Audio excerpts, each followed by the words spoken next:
Hello learners. So now we are going to start our same chapter. The next topic it's understanding coordinates. हमने last जो chapter था वो इस image पर छोड़ा था. अब हमें इससे आगे पढ़ना है. तो टॉपिक है आज का understanding coordinates. A class, imagine a big market in a city or town with neat row of shop, all the same size. You want to meet a friend at a stationery shop inside the market, but your friend does not know where the shop is. So you would give directions like meet me at 6 p.m. at the 7th shop in the 5th row from the entrance. Class यहाँ पर introduction दिया हुआ है कि एक imagine करना है कि एक मार्केट है जहाँ पर सभी शॉप्स जो हैं ऑलमोस्ट सब सेम है, साइज़ भी सेम है, एकदम साफ़ सुथरी मार्केट है. अब आपको अपने दोस्त को मिलना है एक जगह पर और आप उसे क्या बता रहे हो, डायरेक्शन बता रहे हो कि यहाँ पर मुझे शाम को 6 बजे मिलना. और डायरेक्शन कैसी है, 7th shop in the 5th रो, यानी कि 5th रो की 7th शॉप पर मिलना है फ्रॉम द एंट्रेंस. जैसे आप मार्केट में एंटर करोगे उसमें this will allow your friend to precisely determine your location. यानी कि ये आपके दोस्त को काफ़ी हेल्प करेगा किस चीज़ के लिए, लोकेशन डिटरमाइन करने के लिए. तो क्लास ये जो आपने डायरेक्शन अभी दी वो कोऑर्डिनेट का काम कर रही है. 7th shop in the 5th row. Okay, now consider chess board. अब देखो आपको यहाँ पे एक चेस बोर्ड दिख रहा होगा ऑन योर स्क्रीन. ABCDEFGH तक नंबर्स लिखे हैं और यहाँ पर 1 2 8 नंबर्स लिखे हुए हैं. अब क्लास मेनली जो चेस बोर्ड होता है वो ऐसा ही होता है, ठीक है. यहाँ पर लिया now consider a chess board to record moves by advanced player. Letters are placed alongside the main pieces. अब दिख रहा होगा आपको दोनों ही तरफ क्या किया हुआ है, चेस की जो मेन कैरेक्टर्स हैं उनको रखा हुआ है. दिख रहा होगा A to H R C image और 1 to 8 रखा हुआ है. अब क्लास जो प्लेयर्स हैं वो अपने अपना क्या करेंगे, एक एक मूव आगे चलेंगे. This simple system allow players to mark each square and record every move. Here the white side has just open the game by moving the queen's pawn from 2 squares from, देखो forward दिया हुआ है, यानी कि queen's के सामने white side में आपको दिख रहा होगा क्वीन के जस्ट आगे वाला जो सिपाही है, मेनली हम सोल्जर्स कहते हैं नॉर्मल, उसमें उसको आगे बढ़ाएगा 2 मूव. यानी कि कैसे बढ़ाया गया है, ये देखो D4 पर पहुंचा दिया गया है. पहले वो कहाँ था, D2 पर था, अब उसको D4 पर पहुंचाया गया है, ठीक है. सो क्लास ये सारी चीज़ें जो हैं वो कोऑर्डिनेट का काम कर रही हैं. दिख रहा होगा यहाँ पर देखो, the pawn is set to move from D2 to D4. as you can see, देखो यहाँ से लेकर यहाँ तक की जो चीज़ें हैं वो आपको दिख रही होंगी. देखो pawn is set to move from D2 to D4. okay, now move further, आगे देखते हैं. the system used in these two example may be called a system of coordinates. अभी हमने दो एग्जाम्पल देखे. पहला, जैसे आप अपने फ्रेंड को बता रहे हो कि मुझे 7th शॉप, वो भी 5th रो की 7th शॉप पर मिलना, वो भी कितने बजे, 6 बजे. तो ये क्या था, पहला कोऑर्डिनेट. फिर दूसरा जो चेस के गेम में हुआ उसमें क्या था, जो सिपाही था उसको 2 मूव आगे बढ़ाया गया, यानी कि वो D2 पर था बट उसे D4 पर रखा गया.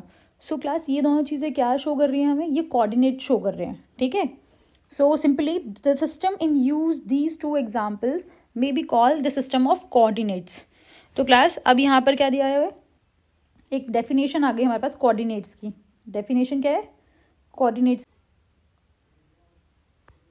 Okay, thanks to these 2 coordinates the stationery shop as well as the chess square on the chess board can be precisely determined. A similar system of coordinate is use to the world map of determine the location of any place on the map. Let us see how the system work. अब class जैसे यहाँ पर coordinates use हुए हैं, same ऐसे ही जो coordinates हैं वो वर्ल्ड मैप पर, ग्लोब पर यूज़ होते हैं, और even which these are very useful for locating any place on the globe और even on the map. Okay class, so यहाँ आगे दिखाया गया लैटिट्यूड के बारे में. अब देख लेते हैं कि लैटिट्यूड है क्या, कैसे वर्क करते हैं. Latitudes. Let us return to the globe. It is easily to identify the North Pole and the South Pole in it. On it, rotate the globe while it is rotate. The fixed point, the top and bottom are 2 poles. Halfway between them are equator, not the circle marking it is. अब class आगे नीचे आपको एक image दिखाई देगी 1.3, और even मैं भी आप इसमें एक इमेज जो है वो इंसर्ट कर दूंगी फॉर द बेटर अंडरस्टैंडिंग कि लैटिट्यूड और लॉन्गिट्यूड्स क्या होते हैं, वो कैसे वर्क करते हैं. पहली चीज़ क्लास, लैटिट्यूड, लेटी हुई नाम आ रहा है, LATI, लेटी. लेटी मतलब जो लाइंस लेटी हुई होती हैं। जब कभी भी हम कॉपीज़ में लाइन खींचते हैं वो एकदम सीधी होती है। सेम ऐसे ही ग्लोब पर जो लाइन बिल्कुल सीधी हो, यानी कि लेटी हुई तरीके से हो, that is called latitudes. Class latitudes जो होती हैं वो टोटली कितनी होती है, कोई बताएगा? टोटल वो 181 होती हैं। 1 इक्वेटर और बाकी 90 अबव नॉर्थ साइड, बाकी या जो नेक्स्ट अदर है 90 वो below the equator and above the equator. 90 जो होंगी वो नॉर्थर्न डायरेक्शन में होंगी इक्वेटर से, और बाकी जो 90s होंगी वो बिलो द इक्वेटर होंगी साउथ डायरेक्शन में। Imagine that you stand on the equator और travel towards the one of the poles. Your distance from the equator is increased. Latitude measure these distance from the equator. At any point of this travel, you can draw an imaginary line that runs east and west. ठीक है, parallel to the equator. अब class जैसे ही आप north pole या south pole की तरफ जा रहे हो और फिर इक्वेटर के पैरेलल चल रहे हो, तो आप एक लाइन ड्रॉ कर रहे हो, that is called latitude. Class वो जो लाइन होगी वो ईस्ट टू वेस्ट डायरेक्शन की तरफ होगी, या फिर दोनों ही मान लो, लेकिन वो ईस्ट टू वेस्ट डायरेक्शन की तरफ होगी, और पैरेलल किसके होगी? इक्वेटर के पैरेलल होगी वो। Okay, so such lines are called parallel of latitude. ठीक है, लैटिट्यूड की क्या होंगी? वो पैरेलल्स होंगी। इससे अभी भी मैंने बताया आपको टोटल 181 होंगी। 90 तो above equator, 90 below the equator. Okay, equator को काउंट करके 181 हो जाती हैं वो। Again, it is easy not on the globe that the largest circle in equator, while the circle make। अब क्लास एक और चीज़ यहाँ पे बताई गई है, लार्जेस्ट सर्कल कौन क्या होगा? लार्जेस्ट सर्कल कौन सा होता है अर्थ पर, वो ग्लोब पर? इक्वेटर को कहते हैं। देखो, largest circle is the equator, while the circle marked by the parallel of latitude grows smaller and move northward or southward। अब क्लास एक चीज़ समझो, इक्वेटर जो है वो अर्थ को दो पार्ट्स में डिवाइड करता है, नॉर्थ और साउथ डायरेक्शन में। ठीक है, लेकिन जैसे आप इक्वेटर से नॉर्थ डायरेक्शन की तरफ जाओगे, वैसे ही जो लैटिट्यूड्स हैं उनका जो डिस्टेंस है वो छोटा होता चला जाएगा। मतलब वो सर्कल जो है वो छोटा होता चला जाएगा। उसका मैं एग्जांपल आपको अभी दिखा दूंगी। जैसे आप ऊपर की तरफ जाओगे या फिर साउथ की तरफ जाओगे इक्वेटर से, वैसे ही जो लैटिट्यूड्स हैं उनका जो सर्कल है वो छोटा होता चला जाएगा। ओके, आगे देखते हैं। Latitude express in degrees. Latitude को डिग्रीज में एक्सप्रेस किया जाता है। By convention the equator is 0 degree, while the latitudes of the pole are 90 north and 90 south respectively. मैंने अभी आपको बताया था इक्वेटर से अगर आप जाओगे 90 आपको वो लैटिट्यूड दिखाई देंगे north. Latitude express in degrees convention, class मैंने आपको ये चीज़ बता दी थी अभी कि जो 0 डिग्री है वो इक्वेटर को शो करता है लैटिट्यूड में। वहीं 90 डिग्रीज जो है, 90 लैटिट्यूड्स नॉर्थ डायरेक्शन में होंगे इक्वेटर से, और 90 ही लैटिट्यूड्स साउथ डायरेक्शन में होंगे इक्वेटर से। There are 181 total latitudes including equator south respectively. This is noted 90 degree north and 90 degree south. ये एन और एस जो है वो डायरेक्शन को शो कर रहा है, नॉर्थ डायरेक्शन में और साउथ डायरेक्शन में। There is a connection between latitude and climate. अब क्लास लैटिट्यूड और क्लाइमेट में बहुत बड़ा कनेक्शन है और बहुत इंपॉर्टेंट भी है।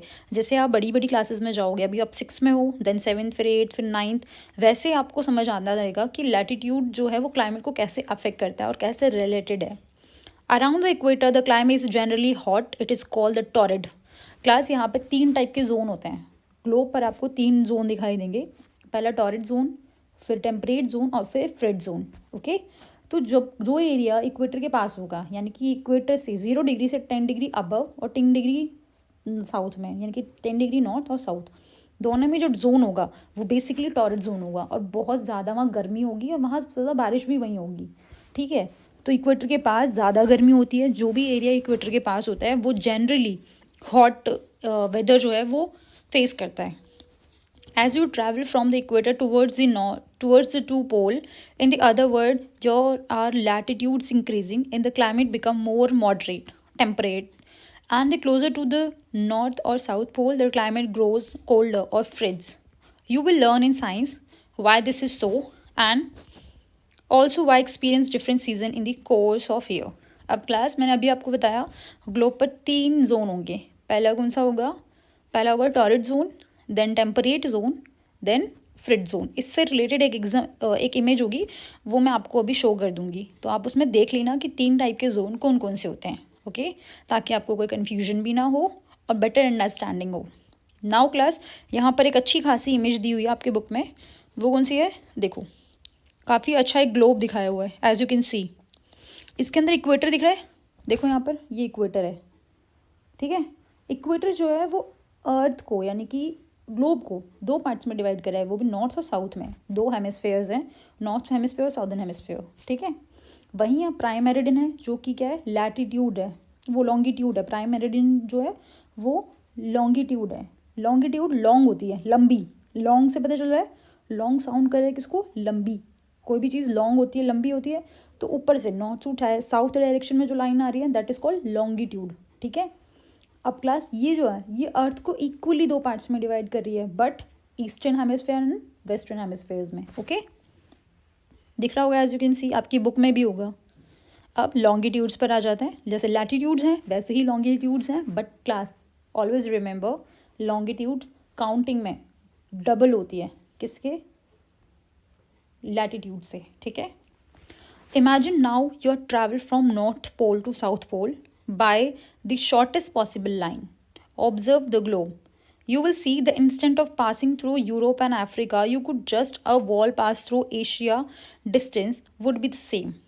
क्लास यहाँ पर आपको दिखाया गया है, बोला है कि नॉर्थ टू साउथ पोल अगर आप डायरेक्शन में ट्रैवल कर रहे हो, द शॉर्टेस्ट पॉसिबल लाइन, बल्कि देखा जाए तो कोई भी शॉर्टेज नहीं होगी, सभी बराबर होंगी। लॉन्गिट्यूड सारी सेम होती है। जैसे लैटिट्यूड्स हैं, लैटिट्यूड्स डायरेक्शन के अकॉर्डिंग डिक्रीज होती जाती हैं उनका डिस्टेंस, बट नहीं, लॉन्गिट्यूड्स का जो डिस्टेंस होता है वो सभी का सेम होगा, सभी का सर्कल एक बराबर होता है। वहाँ कोई छोटी या बड़ी लैटिट्यूड लॉन्ग नहीं होती, वहाँ सभी एक जैसी होंगी। इसकी भी पिक्चर मैं आपको अभी शो कर दूंगी। You could just a well pass through Asia, the distance would be the same. These line are called meridians on longitude. अब क्लास इन्हें क्या कहा जाता है? इन्हें मैरिडियन या फिर लॉन्गिट्यूड्स कहा जाता है। ध्यान रखना क्योंकि ये नाम कई बार बीच में रिपीट होगा, तो इससे आप कंफ्यूज मत होना, ओके। देखो, these lines are called meridian of longitudes. They are all half circles running from one pole to another. You will learn also in science that the earth spin on its axis. To put it simply, let's place a dark desk lamp a little away from the globe. Focus on it and imagine that this is class। ये जो activity दी गई है इससे related एक picture मैं भी आपको show करूँगी, उसमें आपको बहुत सही चीज़ समझ आ जाएगी कि अर्थ जो है यानी कि हमारा जो ग्लोब है वो अर्थ का एक अच्छा खासा एग्जाम्पल है, ठीक है। उसमें हर एरिया को ग्लोब पर सेम टाइप की जो सनलाइट है वो अर्थ सन से रिसीव नहीं होती, यानी कि कुछ एरिया ऐसे हैं जो ज़्यादा हीट वो लेते हैं, रिसीव करते हैं, बट कुछ एरियाज़ बिल्कुल भी हीट रिसीव नहीं करते। जैसे कि साउथ पोल और नॉर्थ पोल जो है उनको कभी भी डायरेक्ट हीट कहाँ से रिसीव नहीं होती? सन से। बट जो इक्वेटर है वो ऑलमोस्ट पूरे साल सेम हीट रिसीव कर रहा है, जस्ट बिकॉज ऑफ अर्थ के टिटल होने की वजह से, यानी कि वो थोड़ा सा अपनी एक्सेस पर टिटल है अलग तरीके से, वो भी आपको आगे दिख जाएगा। The sun illuminating the earth, slowly rotating the globe eastward. We can note that this for some place on the earth in morning, while for other is midday, evening or night, when it is breakfast time in one country, thus lunch time in another, in a third country people are fast asleep. अब class जो globe है वो basically गोल shape में है, यानी कि ball की shape में। अब आप एक इमेजिन करो, आपके हाथ में ना एक टॉर्च है और एक हाथ में एक ऑरेंज है, ठीक है। आपने जो ऑरेंज है उसके ऊपर लाइट लगाई, किसकी लाइट फेंकी? किसकी? टॉर्च की लाइट जलाई, और लाइट किसकी तरफ गई? ऑरेंज की तरफ। अब एक चीज़ देखो, जिस साइड ऑरेंज की लाइट जा रही है क्या उसके ऑपोजिट डायरेक्शन में भी लाइट हो रही है? नहीं, ऑरेंज की सिर्फ एक साइड पे लाइट पड़ेगी। जिस साइड उसकी लाइट पड़ रही है वो डे टाइम हो गया अर्थ का, इमेजिन वो डे टाइम हो गया। जस्ट उसके ऑपोजिट जहाँ लाइट नहीं आ रही वहाँ पर नाइट है, यानी कि अगर अभी इंडिया में दिन है तो जस्ट इंडिया से जो पीछे डायरेक्शन में जस्ट पीछे की तरफ जो कंट्रीज़ होंगी वहाँ पर नाइट होगी, फॉर एग्जांपल अमेरिका में, ठीक है। इन एरियाज़ में बिल्कुल रात हुई होगी, जैसे कनाडा वगैरह में अगर दिल्ली इंडिया में दिन होता है तो कनाडा वगैरह में क्या होता है? नाइट होती है, okay. We will also be measuring the time at the place, let is how. अब क्लास यहाँ पर प्राइम मेरिडियन के बारे में बात हो रही है, तो प्राइम मेरिडियन से रिलेटेड आपको नीचे एक इमेज दिखाई देंगी। 1 सेकेंड, देखो यहाँ पर, 1 सेकेंड, आई शो यू। यहाँ पर एक प्राइम मेरिडियन है जो इंडिया की प्राइम मेरिडियन, उसकी इमेज है, और बाकी एक इमेज मैं यहाँ पर इंसर्ट भी कर दूँगी जिससे आपको समझ आ जाएगा कि प्राइम मेरिडियन एक्चुअल में है क्या और कैसे हम लोग डिस्टेंस और टाइम मेजर करते हैं। Okay, to measure longitude we need to define a reference point called prime meridian. Class time को मेजर करने के लिए हम लोग क्या करते हैं, पर्टिकुलर एक लाइन को यानी कि एक लॉन्गिट्यूड को मेजरिंग पॉइंट बना लेते हैं, ये जिसे रेफरेंस पॉइंट भी कह सकते हैं। ठीक है, और क्लास ये जो मेरिडियन है ये लंदन में ग्रीनविच से होकर जाती है। ठीक है, इसे Greenwich because year 84 decide to meridian passing through the Greenwich area of London England. ठीक है, ये देखो, to measure longitude we need to define a reference point called prime meridian. नीचे पिक्चर है उसमें दिख जाएगा आपको। It is also called Greenwich meridian because in this year 1884 some nations decide that the meridian passing through Greenwich are area of London in England। Class इसको reference point माना गया था कब, ईयर याद रखना है आपको 1884 में, ये MCQs में क्वेश्चन पूछ लिया जाता है। Would be the international standard for prime meridian, it is also mark 0 degree longitude. Class इसे 0 डिग्री लॉन्गिट्यूड कहा जाता है, जिससे इक्वेटर को 0 डिग्री लैटिट्यूड कहा जाता है। So always remember, just as latitude is a measure of distance from the equator if you travel towards the one from the pole, longitude is measure of the distance from the prime meridian if you travel along the equator। longitude true, it measure in degree westward and eastward। अब class यहाँ पर एक चीज़ ध्यान रखो, longitude जो होते हैं वो नॉर्थ टू साउथ डायरेक्शन में जाती हैं। कैसी direction, north to south direction में जा रही हैं। दैट मीन्स हम लोगों को ये पता चल रहा है कि हमारा जो ग्लोब है यानी कि हमारा जो अर्थ है वो 2 पार्ट्स में डिवाइड हो गया है, और वो भी कैसे, ईस्ट डायरेक्शन में और वेस्ट डायरेक्शन में, यानी कि इक्वल है दोनों पार्ट्स, बट एक ईस्टर्न हेमिस्फेयर और एक वेस्टर्न हेमिस्फेयर में। अब आपको आपका एक क्वेश्चन है आपके लिए जो आपको कमेंट करके बताना है, वो क्या है, हमारा जो अर्थ है यानी कि हमारी जो कंट्री है इंडिया है वो कौन से हेमिस्फेयर में आती है, ईस्टर्न हेमिस्फेयर में या वेस्टर्न हेमिस्फेयर में, वो आपको ज़रूर बताना है। देखते हैं आपको कितना पता है इस बारे में। अब यहाँ पर measure the distance from prime meridian. अब क्लास एक चीज़ ध्यान रखना, लॉन्गिट्यूड से आप जितना ईस्ट डायरेक्शन में जाओगी वहाँ ईस्टर्न हेमिस्फेयर हो जाएगा, और जैसे ही वेस्टर्न डायरेक्शन में जाओगी वेस्टर्न हेमिस्फेयर हो जाएगा। ओके, सो हम लोग अगर 0 डिग्री से 1 डिग्री ईस्ट की तरफ जाते हैं तो 1 डिग्री ईस्ट लिखा जाएगा, ई। यहाँ पर देखो, when the letter W or E added from instance using round figures, New York's longitude is 74 degree west, वो वेस्ट डायरेक्शन में है, यानी कि वो लंदन से कहाँ पर है, वो पीछे की तरफ है। ठीक है, लंदन से वेस्ट डायरेक्शन में है, वो ग्रीनविच से वो वेस्ट डायरेक्शन में है।